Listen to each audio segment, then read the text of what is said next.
Mike Tomlin talked about the Steelers' lack of using Diontae Johnson. We'll get into that. Also, Mason Cole injury update, important news on the center. And I'm going to talk more about analysis into the Steelers' run game and how it's picked up.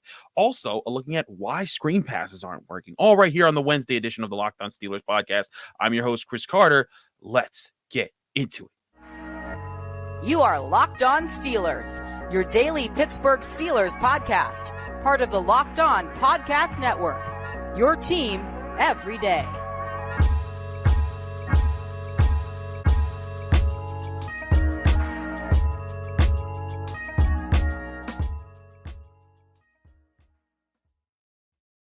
Hello and welcome to the Locked On Steelers podcast. I'm your host, Chris Carter, bringing you your daily dose of all things of the Pittsburgh Steelers. As always, you can find the show on Apple, Spotify, Google Podcasts, Odyssey, and YouTube. If you're watching this video on YouTube, hit the like button of the video if you enjoy it. Hit the subscribe button on our YouTube channel to get all of our daily Monday through Friday episodes, as well as our bonus content. We thank you for making the Locked On Steelers podcast your first listen every day, because we're your team every day. Today's episode is brought to you by LinkedIn. LinkedIn Jobs helps you find the candidates you want to talk to faster. Post your job for free at linkedin.com/LockedOnNFL. Now, I want to get to you guys I want to start off by going over what Mike Tomlin said about Deontay Johnson, because Wes Euler and I talked about this in our grades of Deontay Johnson on our Tuesday episode. And when Mike Tomlin was asked, Deontay Johnson's targets are down since Kenny took over. He still doesn't have a touchdown yet this season. Is that the way he's being defended, or does Kenny have sort of tunnel vision? That was a question asked to Mike Tomlin in his press conference. And I want to just say I would have video of this and include the video into the show, but I was at Pitt because I do my other job with the Post-Gazette, and we had to cover a lot of guys today, so wasn't able to be at the conference, but I always check in and make sure what I might have missed. So here was Mike Tomlin's response to that question. He says, let's be frank, okay? Deontay is a known commodity within the group. People are going to have an agenda to minimize his impact on the game, particularly in significant moments. Possession downs, red zone football, when you've got a guy that's been a Pro Bowler, and really he's kind of the only one you've got in a young group. That's a component of it. So how do you open up opportunities for a guy like that? Other guys make plays. George Pickens had a nice game. Pat Freiermuth had a nice game.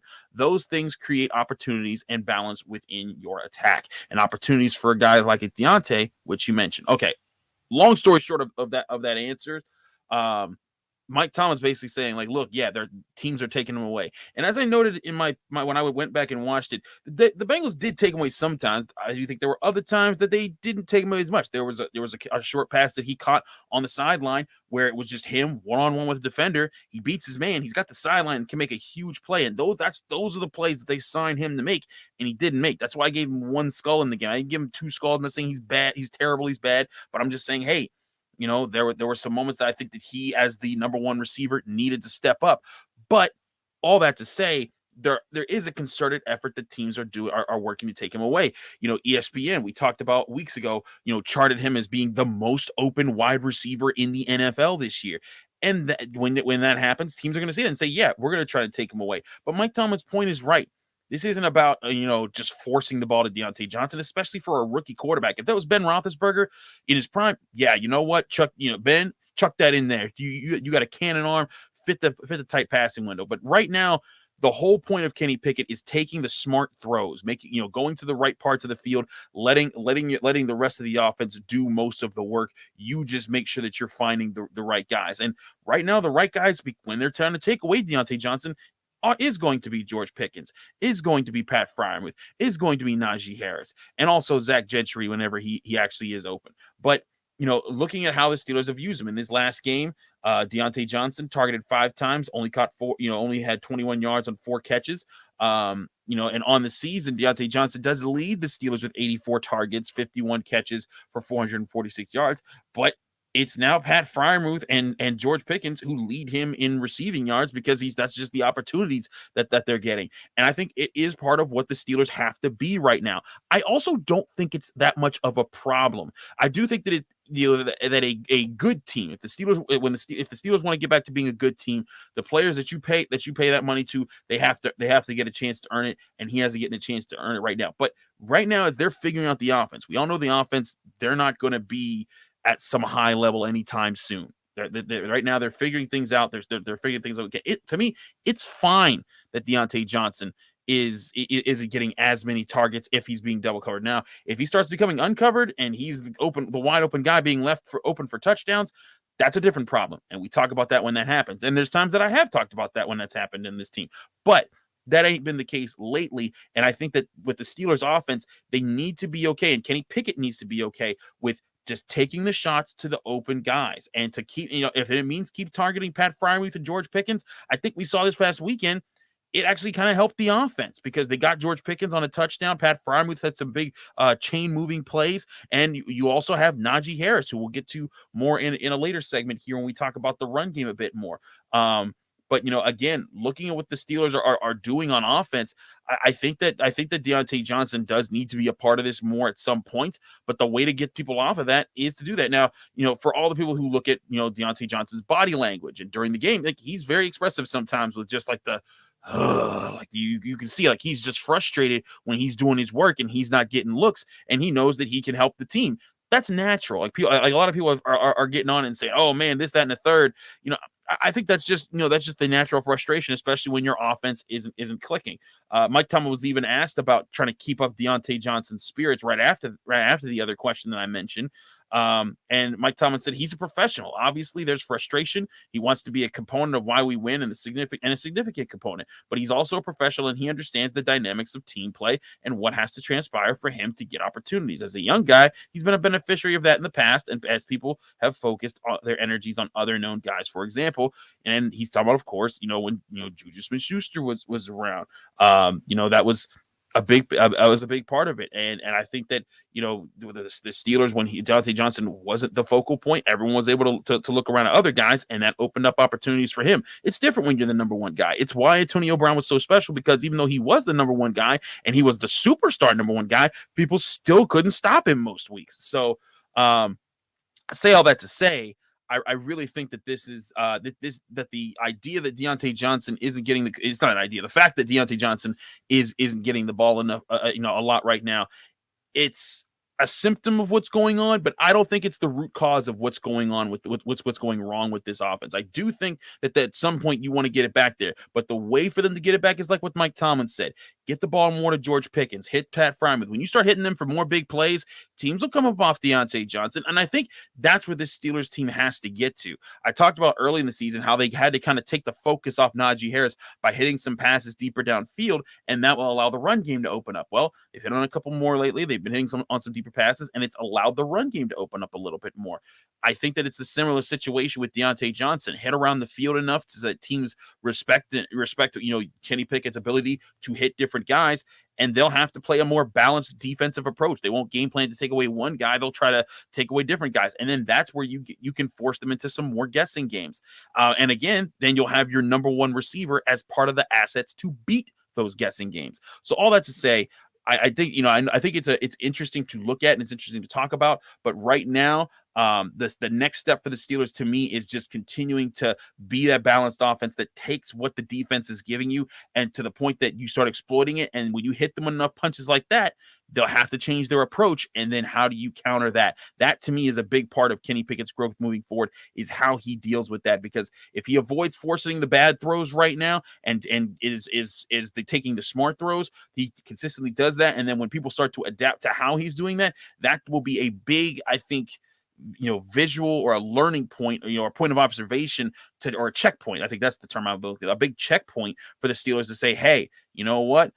As a rookie, defenses, he found success. Defenses adjusted to it. How did he adjust back? I think that's a very big point that the Steelers need from him in the future. And even if it's not perfect, you do see that adjustment. You do see that secondary, it's flip back when he says, "Hey, they're doing this now. Let me counter with this." I think that would be a very good sign for Kenny Pickett's growth and potential future as a franchise quarterback for the Pittsburgh Steelers. We also got to talk about Mike Tomlin's comments about Mason Cole, because he talked about his injury situation. I'll tell you why that's really important, and also give you some numbers on the rushing game that do give hope for maybe something is brewing there even before the Steelers truly invest into that offensive line. We'll deal with that in just a minute here on the Locked On Steelers podcast. But first, we got to talk to you guys about BetterHelp, because this episode is sponsored by BetterHelp. And of course, BetterHelp is a place that you can go to find BetterHelp therapy online. Life is full of twists and turns, and it's important to show up for yourself through it all. So go to BetterHelp therapy online right now.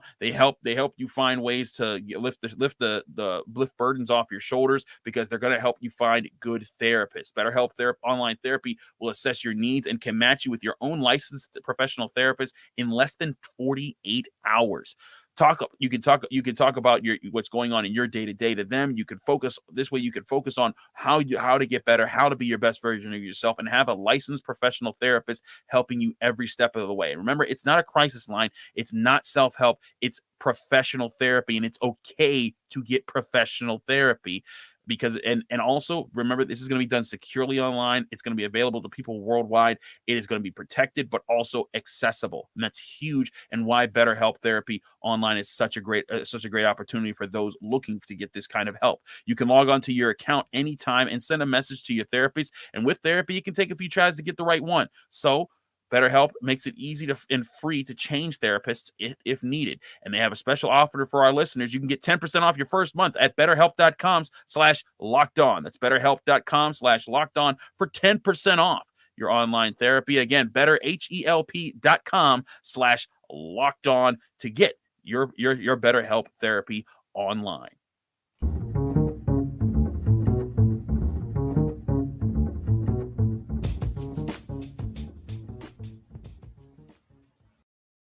Back here on the Locked On Steelers podcast, I'm your host, Chris Carter. We're continuing to roll through here. We're going to do a lot of focusing on the offense this episode, particularly because they're the group that needs the most help right now. And honestly, you've seen a little bit of hope the last couple of weeks with the way they played, especially in the run game. But one person that needs to be there, I think, and a person that's a bit underappreciated right now, has been Mason Cole. I think he's steadily gotten better this year. He's become the center that they really wanted to get, a veteran who, not going to blow anyone away, but he can be a steadying presence, a veteran who can help everyone else kind of get on the same page. But he missed the second half of the last game, and you saw J.C. Hassenauer go in there, and you saw that kind of messed up the chemistry there. But good news, Mike Tomlin said during his press conference on Tuesday that Mason Cole may be limited at early portions of the week, but there's a quote-unquote a decent level of confidence that he's going to come through the other side of it and be available to us at the end of the week. So that is good news. And I want to point out our buddy Nick Farabaugh over at Pittsburgh Sports Now and SteelersNow.com. He pointed out that Mason Cole was walking through the Steelers locker room in a boot on Monday. But I'll point out as well, he's done that a few times this year. I think that's just something that Mason Cole, he's been nursing his foot this year. He's trying to take care of it. And I think that that's just been part of the recovery process. He's been in a foot, I think it was 5 weeks ago, when I think it was a little bit before or after the bye, excuse me. I'm just trying to remember when exactly that happened. I remember seeing him in a boot and being like, well, that's not good. And then he was fine later in the week. I think that's just part of his recovery process and how they're handling it. But Mason Cole is very important to this because the center is the guy that's going to keep everybody online. The center and this offensive line has made strides in run blocking, but these are very fragile strides when you don't have the stalwart players. You don't have a Marquise Pouncey and a David DeCastro and a Marcus Gilbert and a Ramon Foster and a Alejandro Villanueva in his prime. Like, that was the thing, was that Pouncey could go down for a couple weeks back then, and you could throw in a Fernando Vasquez or whatever, and the rest of the guys would know how to pick up that center, that backup. BJ Finney, for example, you could throw him in there and it would be fine. But this group doesn't have, those A1 guys. And again, yes, the Steelers need those guys. And that's why I've been saying for a while, this upcoming draft needs to be nobody, smaller than 280 pounds, if you drafted guys on defense or offense. But, and of course I'm talking about the early rounds, but, to emphasize how much better the Steelers have been at rushing the football, if you looked at their overall numbers, it wouldn't show you much. You're like, well, they're 107.8 yards per game. That's like the bottom third of the league, the top of the bottom third, but still the bottom third of the league. That's not great. But you look at the steady progress that they've made this year and the numbers and how they're different. In their first 6 games, they were pretty bad. They were averaging 86.7 yards per game on the ground. If you look at that average, that would have been third to last, just above the Rams and the Buccaneers as far as NFL rushing. And that would be extremely alarming. And I think the Steelers record would be even worse at this point if that had maintained. But over the past 4 games, and that's the Dolphins, the Eagles, the Saints, and the Bengals, the Steelers' average has actually been 139.5 rushing yards per game. And again, that's in a game where the Eagles, they were getting blown out in that game. That's a game where they had to kind of throw the ball a little bit more, and they still found ways to run the ball a bit. And, the Dolphins, they got 95 rushing yards. The Saints, 217. The Bengals, well, they got over 100 again. That's 3 straight games rushing over 100 yards. A few years ago, the Steelers said, hey, we got to get better at running the football. Last year, they said we got to get better at stopping the run. They're better at stopping the run, and right now they're better at running the ball. But they still have ways to go. And I think that part of this, though, you're seeing that steady process and how it's helped the Steelers. Also, I'll point out, if they can maintain this kind of pace, like the way they've had over the last 4 games, and I'll reiterate my point that I've made several times, I think that they'll have a real good chance, because you look at the schedule coming up with some of the defenses that they face. They face the Colts. The Colts are a better defense, but you look at some of the the Colts are actually doing decent. They're just outside the top 10, but you look at some of the other teams that the Steelers got coming up. You got the Falcons, you got the Ravens. The Ravens are actually pretty good too, but the Falcons, not as much. The Panthers, not as much. And you're going to have those opportunities. The Browns, even at the end of the season, they haven't done well. The Raiders haven't done well against the run. I think there's going to be some opportunities to run the ball, and that's going to give Najee Harris a chance to kind of get loose. And I think that's going to be something to see. If the Steelers maintain this kind of pace at 139.5, just to give you a perspective of how good that actually is for running the football, because you're probably thinking, well, 139 yards, what does that mean? If you look at it, 139.5 would put them in the top 10. I believe it would actually put them at 8th overall among the teams right now, because the Jaguars have 139.6. That put them just ahead of the Cowboys, who have 136.2, the Bills, who have 134, and the Titans, who have 128.9. So there's merit to being able to run the ball more consistently. And I think it's also going to make the job easier for Kenny Pickett. And I think that's a big part of what the Steelers need to do right now. They have to be able to run the ball better, because it's going to balance the offense, and it's going to give Kenny Pickett those easier reads, those easier throws, those smarter throws, because defenses are going to have to try to take away something. And when they do that, that allows you to kind of play that more balanced football and catch people off guard, get easier throws, and not have to throw as many balls into tighter passing windows, because they're trying to adjust to stop the run. And then, at the same time, if they're not adjusting to stop the run, if they have to worry about the run, but also worry about trying to double cover Diontae Johnson, trying to take away this guy. And if you're doing that balanced passing attack I told you about, where they have to worry about Pickens and Freiermuth and Diontae Johnson, then you can start forcing them into pick your poison situations. And then that's when good offenses take advantage of situations. I think that's what the Bengals did in this past weekend to the Steelers defense. The Steelers, they had to try to compensate to stop Tyler Boyd. They had to try to compensate to stop, not Tyler Boyd as much, T. Higgins. They had to do that. And Samaje Perine was a guy that was able to get loose on them. And I think that's something that good offenses do. And again, the Steelers aren't a good offense yet, but if they want to get good, this is a way to do it.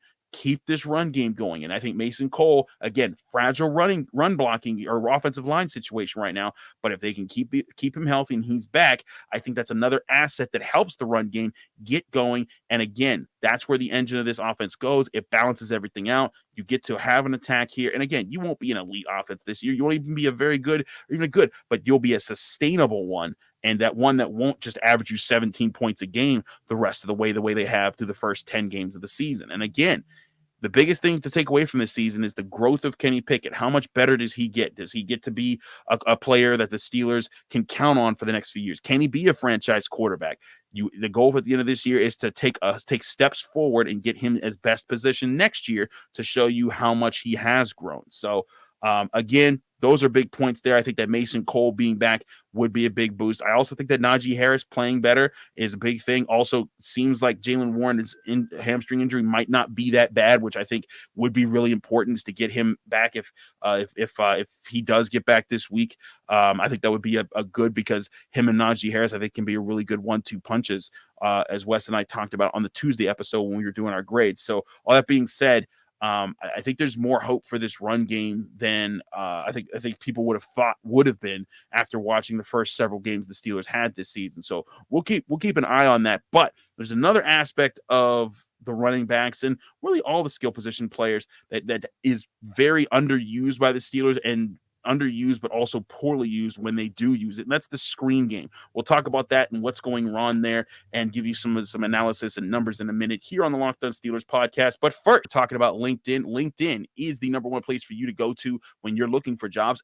And if someone's an employer, if you're out there and you need to find someone with a job, you can go and find the nearest employees for you, because LinkedIn has an amazing professional network of over 810 million people. And so if you're an employer looking for a new employee, go create a free job post in minutes on LinkedIn Jobs. And when you do that, all you have to do is add your job, add the purple hashtag hiring frame to your LinkedIn profile to spread the word that you're hiring, so your network can help you find the right people to hire. Simple tools like screening questions make it easy to focus on candidates with just the right skills and experience, so you can quickly prioritize who you'd like to interview and hire. It's why small businesses rate LinkedIn Jobs number one in delivering quality hires versus leading competitors.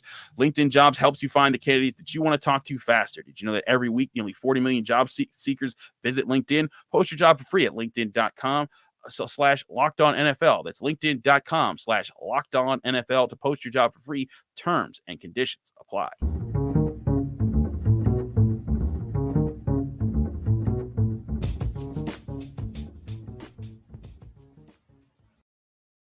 Back here on the Locked On Steelers podcast, I'm Chris Carter, your host. Let's keep it rolling here. And I wanted to talk to you guys, as I said, about the screen offense from the Pittsburgh Steelers and how it's really been non-existent. And before I was like, yeah, this stinks, but it's not. I didn't see it as big of a deal. But there were a couple plays in this game where they called the screens and it looked like it was set up and then just it crumbled. There was a play where Pat Freiermuth got a screen, and at first in the game I thought it was Mason Cole, and that's when I realized, wait a minute, that's J.C. Hassenauer. Oh man. And it wasn't just J.C. Hassenauer, but just people were in the right positions but didn't block in space, and it messed everything up. And I think that was those are opportunities for easy yards that Kenny Pickett doesn't have to think that much and can get yards, but the Steelers haven't gotten it. And I want to go over some numbers with you to illuminate that point of just how much or how little the Steelers have been able to utilize screen passes. Now, of Kenny Pickett's passes, 6.9% of his dropbacks have been, according to Pro Football Focus, have been screen plays. That's 19 dropbacks that he's had so far. He's completed 16 of those passes for 74 yards. That's a passer rating of 82.9. Now, when you compare that to the rest of the NFL, as far as the most yards, he has 74 yards. That's 32nd most among all quarterbacks. Now, I want to say this too.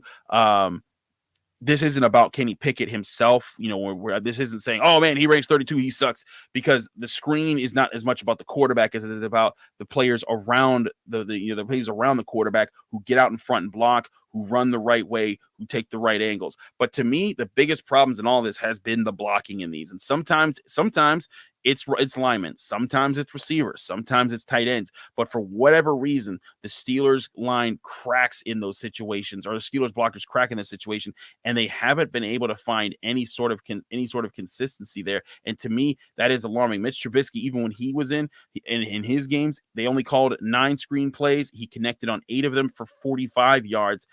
So not all that much better in that situation. But again, when you look at that kind of production, the Steelers, you look at some of the guys that are getting the most from screen yards: Aaron Rodgers, Trevor Lawrence, Matthew Stafford, and those guys, their teams aren't doing well, but that's ways to lift up your quarterbacks when you're struggling. Guys whose teams are doing well, that are ranking the top 10 as far as screen yards, look at Jimmy Garoppolo. You saw him throw 4 touchdowns the other night, and this doesn't even include those stats yet from that game. But even going into this weekend, he had 276 yards off of screen passes. Patrick Mahomes has 271. That's 8th most in the NFL right now. Yes, Patrick Mahomes, who can throw the ball everywhere, is still getting a good chunk of yards from screen passes. Jalen Hurts, 259 yards off of screen passes. To me, that's such a huge boost when especially to those guys who are very talented and are definitely into their systems. Kenny Pickett, I think he's talented. I think he can get there, but he's obviously not into his system yet. He's obviously still a work in progress, and screens are some of the easiest things to do. Now, what's causing these problems? I think one thing we've seen and what we talked about, the Steelers just don't have the guys who can go out there and block in space right now. I think there's times that they can, Kevin Dodson does it, on occasion, does it well. But on the screen pass that was blown up in the the Bengals game. You know, it looked like Jason Hassenauer missed his man. Dan Moore Jr. couldn't really keep a hat on him, on his man.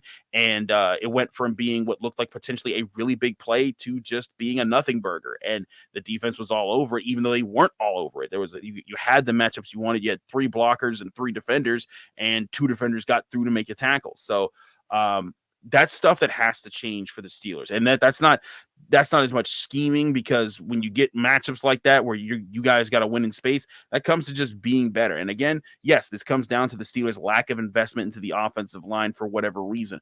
But it also happens with the receivers and the tight ends. There's times that those guys miss blocks. I've talked about times before on this very show that Pat Freiermuth and Zach Gentry have missed some crucial blocks at times this year, where if they had just held up their guy, that would have created a seam, and that would have created the big play opportunity. And again, when you're calling a screenplay, it's a big play opportunity without asking your quarterback to do too much. And the Steelers need to hit some of those. They need to be able to make life easier for Kenny Pickett, because again, as I've been talking about this whole time, you go with a balanced approach, right? If you're hitting, if Kenny Pickett's hitting to George Pickens, if Najee Harris is running the ball, if Pat Freiermuth is getting passes over the middle, if Diontae Johnson's getting open and he's getting the ball there, if you have all that and you're working successful screen passes, you become that balanced offense the Steelers are looking for. And then you can even start to find an identity. You can figure out what's your, I'm still not sure that this Steelers offense has an identity yet. I think they're getting close to just having a strong running identity. They got to do it more than just 2 straight games. Well, like 4 games of better numbers, but 2 straight games of Najee Harris having 90+ yards. They got to do it for more than just that. But I think that there's a potential that they can, especially, again, when you look back over their opponents: Colts, Falcons, Ravens, Panthers, Raiders, Ravens, Browns. Those are teams that there's a lot of teams in there that you can run the ball on. You can find success. And if you're running the ball well, that's setting up play action. And it's also setting up other things. That's setting up screens, because then when you're running the ball and you're trying, or you're calling play action, or you're trying to hit different receivers, when guys are hyper focusing on Diontae Johnson, if you know that's going to distract 2 defenders away from a situation, you can scheme up plays where, hey, Diontae, you're the decoy on this play. We're going over here though on this screen. So just run your route hard, and eventually we'll get back to you when we start hitting on these other things. But I do think the screenplay has to be better in the Steelers offense. Again, I'm not so sure it's a drawing up of the screenplays that's gonna make the difference. Example, how the screenplays are called. I think it's more so about just executing them when they're there. And there's sometimes they don't work, but there's other times that there's sometimes when the plays themselves are just kind of completely blown up. But there's been plenty of times too where the Steelers have had the alignment, had the situation, and I think it was the right call, and then guys have just whiffed on assignments, and that's blown up the play. But that's what football is. It's the ultimate team sport. It's exactly why you need 11 guys on the ball, winning consistently, winning together, paying close attention, and playing detailed football. I think it'll be interesting to see if the Steelers can improve upon that this year. They've improved in the run game. I think Kenny Pickett has shown improvements himself. We've seen strides being taken, small strides, but still strides. The screen game needs to be part of those strides moving forward. So all that being said, we'll keep you guys posted with here on the Locked On Steelers podcast. I do apologize. I can't be more descriptive with this. I'm not sure if we'll have a Thanksgiving Thursday episode because we're trying to work out things to kind of figure out how we're going to do our Friday episode. I do need to take a break because it's the holidays and I have a lot of things to get done, both for my other job and just personally. So I do apologize if there's a day this week, especially Thanksgiving, where y'all don't see a new episode. But if it comes to pass, we may end up doing an episode for Thanksgiving and then taking a break on Friday. Just depends on how things work out. But either way, you will get another episode of Locked On Steelers this week. Just be sure to follow me on Twitter and Instagram at Carter Critiques. I'll update you guys there on our progress there and everything that's going on. But thanks again for checking out the Locked On Steelers podcast. Stay tuned for more episodes coming your way, getting you ready for Steelers Colts on Monday Night Football. And don't forget, we're going to have another preview episode on Monday Night Football for the Monday episode. So that'll be something that we do as well. Thanks again for checking out Locked On Steelers. I'm your host, Chris Carter. Follow me on Twitter and Instagram at Carter Critiques. Check out this show on Apple, Spotify, Google Podcasts, Odyssey, and YouTube. Like the video if you saw it. Subscribe to the channel to get more of our daily episodes. And also read my work at the Pittsburgh Post-Gazette, where I cover Pitt athletics, and also do the North Shore Drive podcast there. Thanks again for checking us out. I'll be back later. Happy Thanksgiving, everybody. We hope that you have a great weekend. I'll be back either Thursday or Friday with our next episode.